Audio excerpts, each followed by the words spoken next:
থেকে বহুদিন আগের কথা। আল্লাহর একজন বান্দা যার নাম হলো আব্দুর রহমান, আল্লাহর বান্দা বাড়ি থেকে বের হয়ে গেছে সমুদ্রের বুক চিরে, সমুদ্র জান দিয়ে তিনি অন্য জায়গায় বাড়ি জমাবে।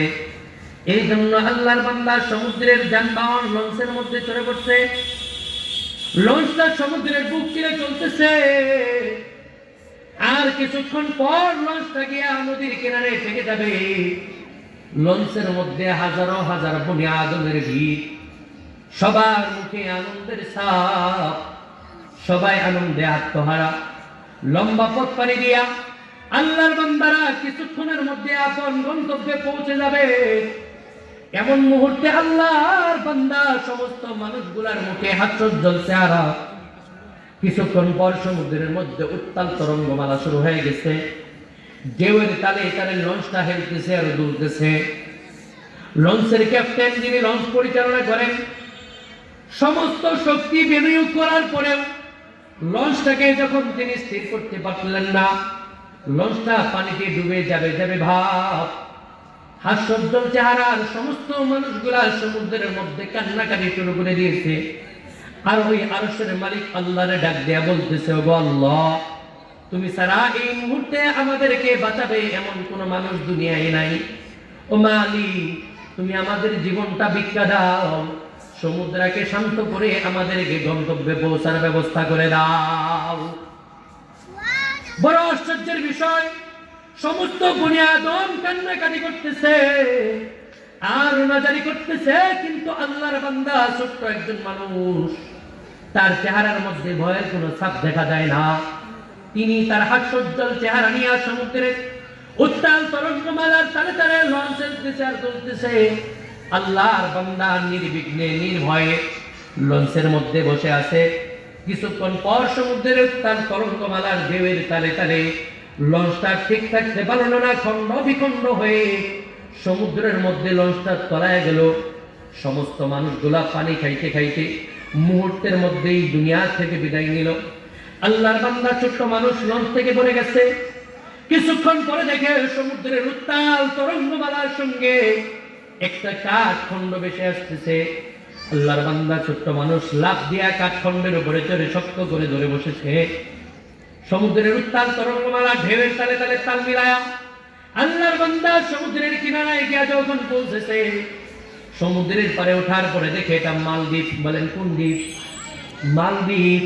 এই শহরের পারে যখন উঠে দাঁড়াইছে, জনমানবহীন একটি জায়গা, যেখানে কোনো মানুষ নাই, বাড়িঘর নাই। আল্লাহর বান্দা মালিকের কাছে শুকরিয়া আদায় করলেন, নামাজের মুসল্লায় দাঁড়ায় গেলেন। 2 রাকাত নামাজ পড়ে চোখের পানি জড়ায়া ওই আরশের মালিক আল্লাহরে ডাক দিয়া কই, ওগো আল্লাহ, আমার সঙ্গে যত মানুষ এই লঞ্চের মধ্যে ছিল কেউ বেঁচে নাই। ওগো মালিক, তুমি আমারে বাঁচায় রাখছো, তুমি ছাড়া তো আমার আর কেউ নাই। ওগো আল্লাহ, এমন গন্তব্যে এসেছি যেখানে যাওয়ার মতো কোনো জায়গা আমার নাই, পরিচিত কোনো মানুষ বা বাড়িঘর আমার নাই। ও মালিক, তুমি যদি আমারে পথ না দেখাও, এই দুনিয়ার কেউ আমারে পথ দেখাইতে পারবে না। আল্লাহর বান্দা আল্লাহর কাছে দোয়া করে হাত নামায়া পা হাঁটাহাঁটি করে পা পা করে সমুদ্রের পার থেকে চলতে শুরু করলেন। কিছু দূর যাওয়ার পরে আল্লাহর বান্দা বিশাল এক জঙ্গলের কাছে গেলেন। যাওয়ার পরে দেখলেন জঙ্গলের কাছে ছোট একটি করে ঘর দেখা যায়। ঘরের দরজার সামনে গিয়া দরজায় নক করলেন আর ডাক দিয়া বললেন, এই বাড়িতে কেউ আসেননি?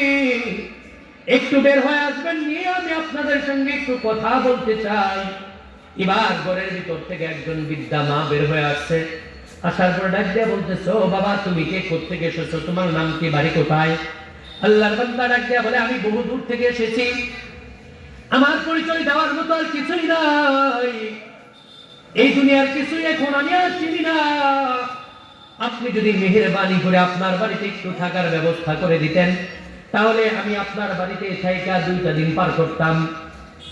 এবার বৃদ্ধা মহিলা জবাব দেয়, ও বাবা, তুমি আসো, আমার বাড়িতে আসো, আজকে থেকে তুমি আমার বাড়ির মেহমান হয়ে গেলা। তোমার যতদিন মনে চাই তুমি আমার বাড়িতে থাকবা, তোমার জন্য কোনো সমস্যা নাই, তুমি আমার বাড়ির মেহমান, তুমি আমার সন্তানের মতো। এবার নওজোয়ান যুবক সন্তান ওই বৃদ্ধা মার সঙ্গে তার বাড়িতে থাকতে শুরু করলেন। আল্লাহর বান্দা কিছুদিন পার করার পর হঠাৎ একদিন তাকায় দেখে ওই যে বৃদ্ধা মা যে তাকে আশ্রয় দিয়েছিল, তিনি বাড়ির বাইরে বৈশা ওঝরে চোখের পানি জড়ায়া জড়ায়া দিনায়া দিনায়া কান্না করতেছে, আর আল্লাহর মতো তার সাহায্য চাইতেছে। এবার নৌজওয়ান যুবকটা ডাক দিয়ে বলো, মা আপনি কেন কান্না করতেছেন? নৌজওয়ান যুবক ডাক দিয়ে এই কথা বলার পরে বৃদ্ধা জবাব দেয়, তোমাকে বলে কি লাভ, তুমি তো আমার কোনো উপকার করতে পারবে না। এবার যুবক ডাক দিয়ে বলো, মা আপনি আমাকে বলেই দেখুন না, আমি আপনার কোনো উপকার করতে পারি কি পারি না, আমি আপনার জন্য তো চেষ্টাটুকু করতে পারবো। এবার বৃদ্ধা ডাক দিয়ে বলো, তাহলে শোনো, আমাদের দেশের একটা নিয়ম আছে, আমার দেশের যে বাচ্চা তার একটা ফরমান হইল প্রতি বছর নির্দিষ্ট একটা দিনে আমাদের দেশে একটা বিশাল গির্জা আছে, সেই গির্জায় একজন করে যুবতী মেয়েকে রাখা হয়, আর এই মেয়েটা যাওয়ার পরে আর জীবিত বাড়িতে ফিরে আসে না। পরের দিন সকালবেলা বাচ্চার প্রতিনিধি দল ওই মেয়ের লাশটা তার বাড়িতে পৌঁছায় দেয়। কিন্তু দুর্ভাগ্যবশত বিষয়টা হইল এই বছর বাচ্চা আমার বাড়িতে ফরমান পাঠায় দিতে, আর আমার মেয়েটারে সাজায়া গুজায়া রাখার জন্য বলেছে আগামীকালকে বাচ্চার প্রতিনিধি দলের মানুষ আইসা আমার মেয়েটাকে আমার বাড়িতে নিয়ে যাবে। আমি এই ভয়ে কান্না করতেছি যে আজকের পরে তো আমি আর কোনোদিন আমার এই মেয়েটাকে পাবো না। চিন্তা করছেন এই বিষয়টা কেমন? এবার নৌজওয়ান যুবক ডাকিয়া বলে, ও মা, আপনার কোনো ভয় নাই, আপনার কোনো পেরেশানি নাই, আপনি কোনো চিন্তা করবেন না, আপনি আপনার মেয়ের জায়গায় আমার এই সাজায় গুজায় দেন, আমি আপনার মেয়ের জায়গায় সাজা গুজায় রেডি হয়ে থাকবো। বাচ্চার প্রতিনিধি দল এসে আমাকে উঠায় নিয়ে যাবে, আপনি এই বিষয়টা কারো কাছে বলার দরকার নাই, আমি কারো কাছে বলবো না, বিষয়টা গোপন থাকবে। ঘটনাক্রমে বাচ্চার প্রতিনিধি দল পরদিন সকালবেলা আসলো, আসার পরে তাকে দেখে ওই বিদ্যা তার মেয়েকে সুন্দর করে সাজায় গুজায় রাখছে, কিন্তু বাচ্চার প্রতিনিধি দল জানে না এটা যে ওই নওজোয়ান যুবক। বড় আশ্চর্যের বিষয় হইল আল্লাহ তাআলা ওই যুবকের চেহারার মধ্যে এমন একটা নূর দান করেছিলেন যেটা হাজারো সুন্দরী মেয়েদের চাইতেও তার রূপ লাবণ্য বেশি। তার সাজানো গুজানোর পরে ছেলে না মেয়ে সেটা বোঝা বড় কঠিন।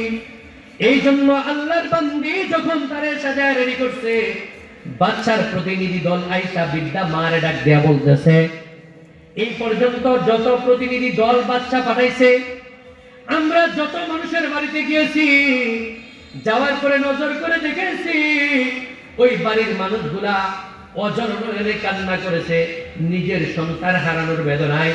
কিন্তু এই জীবনে প্রথম দেখলাম যে বাচ্চার এই যুগের মানুষ বাচ্চার কথা অক্ষরে অক্ষরে মানার জন্য তার নিজের মেয়েকে প্রস্তুত করে আমাদের হাতে উঠায়া দিতেছে। এবার প্রতিনিধি দল বলতেছে, এইভাবেই বুঝি বাচ্চার আদেশ মানা বাচ্চার প্রতিনিধি দলের জন্য দরকার। এটা আর কেউ করে নাই, আপনিই করেছেন। ধন্যবাদ জানায়া যুবতী মেয়ে মনে কইরা তারে উঠায় নিয়ে গেছে। যাওয়ার পরে গির্জার সামনে যখন গেছে, গির্জার ভিতরে যুবককে ঢুকায় দিছে, বাহির দিয়ে তালা লাগায় দিছে, সবাই চলে গেছে, রাত্র গভীর হয়ে গেছে। আল্লাহর বান্দা ঘরের ভিতরে ঢুইকা ওযু সহকারে 2 রাকাত নামাজ আদায় করছে। নামাজ আদায় করার পরে আল্লাহর বান্দা কোরআনের হাফেজ থাকার কারণে রাতের গভীর অন্ধকারে পবিত্র কালামুল্লাহ শরীফের তেলাওয়াত শুরু করে দিয়েছে। এক পর্যায়ে যখন রাত্র গভীর হয়ে গেছে, দেখে সমুদ্রের বুক চিরে বিশাল বড় একটি দানব এই গির্জার দিকে দায়া আসতেছে। আল্লাহর বান্দা কোরআনের তেলাওয়াতকে আরো বাড়ায় দিছে। আল্লাহু আকবার বলেন। আল্লাহু আকবার। যখন কোরআনের তেলাওয়াত আরো বাড়ায় দিছে, বাড়ায় দেওয়ার পর আল্লাহর বান্দা তেলাওয়াত করতে করতে এক পর্যায়ে তাকায় দেখে ওই বিশাল দেহী দানব আর দেখা যায় না। এই দিক দিয়ে আল্লাহর কালাম তেলাওয়াত করতে করতে সকাল হয়ে গেছে। বাচ্চার প্রতিনিধি দল আসছে, আয়েশা গির্জার দরজা খুলে ভিতরে প্রবেশ করছে। প্রবেশ করার পর তাকায় দেখে যে যুবককে কালকে সাজায় গুজায় রাখা হয়েছিল এখনো পর্যন্ত সে জীবিত আছে। সবাই আশ্চর্য হয়ে গেছে, ব্যাপার কি? এই জীবনে এমন ঘটনা ঘটে নাই। যারা রাখছি সে তো আর জীবিত থাকে নাই, মৃত হয়ে গেছে। আজকে এই যুবক মরল না কেন, কারণ কি? এবার ওই যুবককে জিজ্ঞাসা করা হইল, তোমার সঙ্গে রাতের অন্ধকারে কি ঘটেছে? বলে আমি কি ঘটেছে সব যদি বলতে চাই তাহলে অনেক সময় লাগবে। বলে যতই সময় লাগুক তোমার কাছ থেকে এই বিষয়টা আমাদের জানতেই হবে, কেননা যেখানে সবাই মারা যায় সেইখানে তুমি জীবিত থাকলা কেমন করে? এবার যুবক বলল, তাহলে শোনো, যখন তোমরা আমাকে গির্জায় ঢুকে রাইখা চলে গেলা, যাওয়ার পরে আমি 2 রাকাত নামাজ আদায় করলাম, কোরআন তেলাওয়াত শুরু করে দিলাম। রাতের গভীর অন্ধকার হইল, দানব ভেয়ে আসলো, আমার দিকে যখন আসতেছিল আমি কোরআনের তেলাওয়াত আরো বাড়ায় দিলাম। দানব চলে গেল, আমার কোনো ক্ষতি করতে পারলো না। সকাল হয়ে গেল, আমি জীবিত অবস্থায় ছিলাম, তোমরা আসলে আমাকে আয়েশা জীবিত অবস্থায় পাইলা। এবার বলে, চলো তোমাকে বাদশার দরবারে যাইতে হবে, তুমি তো বড় আশ্চর্য ধরনের মানুষ, এই খবর তো বাদশাকে দিতে হবে এবং তোমাকে দেখাইতে হবে। তারা নিয়ে গেলেন বাদশার দরবারে। থাকে কোথায় নিয়ে গেলেন? বাদশার দরবারে নিয়ে গেলেন। বাদশা বলল, ওকে আবার এই গির্জার ভিতরে আবদ্ধ করো, কেননা এইখানে কোনো রহস্য আছে, এই রহস্য আমাদেরকে উদ্ঘাটন করতে হবে। এবার বাদশার প্রতিনিধি দল পরদিন তাকে আবার গির্জায় রাখবে। এবার যুবকের কথা বলল, তাহলে এর আগে আমি তোমাদের ওয়াদা পূরণ করব, তোমরা আমার ওয়াদা পূরণ করবা। বলে কি ওয়াদা? বলে তোমরা চাইতেছো আমি আবার গির্জায় থাকবো, একবারই তো থাকার নিয়ম, 2 বার তো না। সুতরাং যেহেতু তোমরা আমার দ্বিতীয়বার রাখবা, এই জন্য আমার একটা দায়িত্ব আছে, আমার একটা প্রতিশ্রুতি আছে, এটা তোমাদেরকে দিতে হবে। যদি আমার কথা তোমরা মানো তাহলে তোমাদের কথা আমি মানবো। এবার বলে ঠিক আছে বলো। এবার যুবক ডাক দিয়ে বলে, তাহলে শোনো, যদি আমি আবারও আজকের মতো জীবদ্দশায় গির্জা থেকে আগামী দিন বের হয়ে আসতে পারি, তাহলে তোমাদের সবাইকে কালেমা পড়া মুসলমান হইতে হবে। সুবহানাল্লাহ বলেন। এবার পরদিন সকালবেলায় যুবককে নিয়ে যাওয়া হইল, গির্জার সামনে রাইখা রাত্রে চলে আসলো সবাই। গির্জার ভিতরে যুবকের সঙ্গে বিগত দিনের মতো সমস্ত ঘটনাগুলো ঘটলো। এরপরে যুবক পরদিন সকালবেলা আবার ওই গির্জা থেকে জীবিত অবস্থায় বের হয়ে আসলো।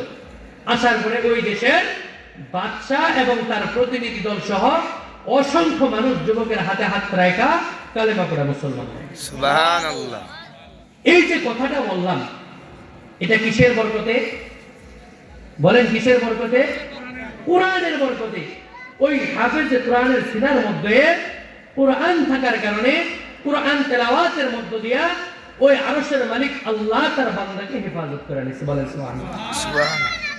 এই জন্য বুঝে থাকলে বলুন দেখি, কোরআনের কোনো বিকল্প আছে? কোরআনের কোনো বিকল্প আছে? না, কোরআনের কোনো বিকল্প নাই। কোরআন যদি আপনার সাথে থাকে, দুনিয়ার মানুষ আপনাকে কোনো ক্ষতি করতে পারবে না। কোরআন যদি আপনার সঙ্গে থাকে, মরণের পরেও কবরে আপনার ব্যাপারে কোনো কৌতূহল থাকবে না। আল্লাহ রাসূল সাল্লাল্লাহু আলাইহি ওয়াসাল্লাম হাদিসের মধ্যে বলেন, ইদা উদিয়াল মাইয়িতু ফি কবরিহি জাআল কুরআনু ইনদা রাসিহি, যে কুরআন বান্দার মাথার কিনারে চলে আসবে। একজন মানুষের সঙ্গে যদি কুরআন থাকে, ওই কুরআন বান্দাকে বাঁচানোর জন্য যথেষ্ট হয়ে যাবে। এই জন্য আল্লাহ রাসূলের হাদিস পড়ছিলাম, রাসূলুল্লাহ সাল্লাল্লাহু আলাইহি ওয়াসাল্লাম বলছেন, তোমাদের মধ্যে সর্বোত্তম ওই ব্যক্তি যিনি কুরআন শিখে এবং শেখায়। কুরআন শিখলেন, আপনিও দামি হয়ে গেলেন, যারে শেখাইলেন সেও দামি হয়ে গেল। কুরআন আপনার মধ্যে থাকলে আপনি দুনিয়ায় সফল, কুরআন আপনার মধ্যে থাকলে মরণের পরে আল্লাহ তৈরি জান্নাত।